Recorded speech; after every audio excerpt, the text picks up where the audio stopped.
ഈ ബൈബിൾ വായിക്കുമ്പോൾ നമ്മളവിടെ കാണുന്ന ഒരു കാര്യമുണ്ട്.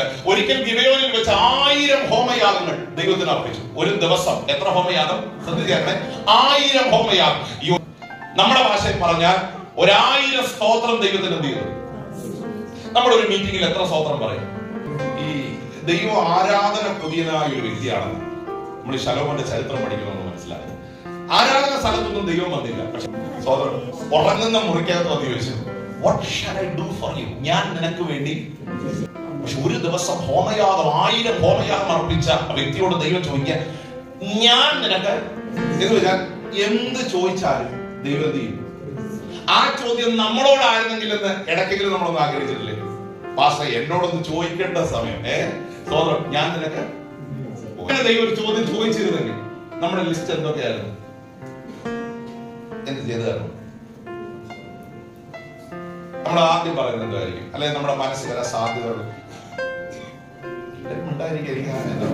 മെസ്സേജ് ഒന്നും മനസ്സിലാവുന്നില്ല, ഒരു പിടിയും കിട്ടുന്നില്ല. ഇപ്പൊ ദൈവം വന്ന് അങ്ങനെ ഒരു ചോദ്യം നമ്മൾ ചോദിക്കാം, what shall I do for you എന്ന് ചോദിച്ചാൽ മറ്റുള്ളവരൊക്കെ ഒന്ന് പറഞ്ഞ് നമ്മൾ എന്തൊക്കെയാ പറയാൻ സാധ്യതയുള്ളത്?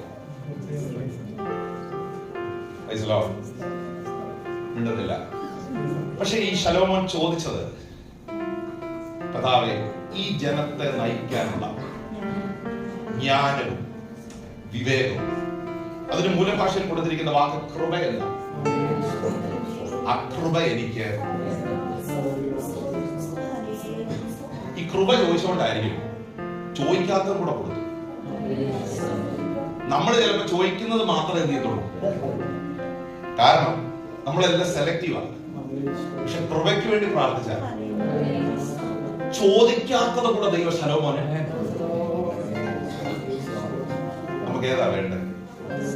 സെലക്റ്റീവ് ആകണോ അതോ ദൈവത്തിന്റെ കൃപയ്ക്ക് വേണ്ടി?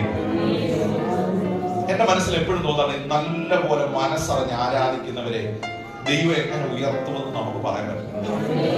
നമുക്കത് പറയാൻ പറ്റില്ല, കാരണം അത് ദൈവത്തിന്റെ അളവുകോലാണ്. ഞാൻ നിനക്ക് എന്ത് ചെയ്തതാണ് എന്ന് വെച്ചാൽ ആരാധന ദൈവത്തിന് എന്തായി മാറി? സ്തോത്രം, സ്തോത്രം. ഞാൻ സഭയോട് പറയട്ടെ, അബ്രഹാം ദൈവത്തിന്റെ സ്നേഹിതനാകാൻ കാര്യം മനസ്സ് തുറന്ന് മനസ്സറിഞ്ഞ് ഏത് സാഹചര്യങ്ങളും ദൈവത്തെ 25 വർഷം ഒരു വാഗ്ദത്തത്തിന് വേണ്ടി കാത്തിരുന്നിട്ടും യാഗപീഠത്തിന് മുൻപിലുള്ള ആരാധന നിന്നില്ല, പ്രാർത്ഥന നിന്നില്ല, ദൈവമായുള്ള ബന്ധം എന്ത് ചെയ്യുന്നില്ല. രാത്രി ദൈവമക്കളോട് പറയട്ടെ, ഏത് അവസ്ഥയിലും ദൈവത്തെ ആരാധിക്കണം.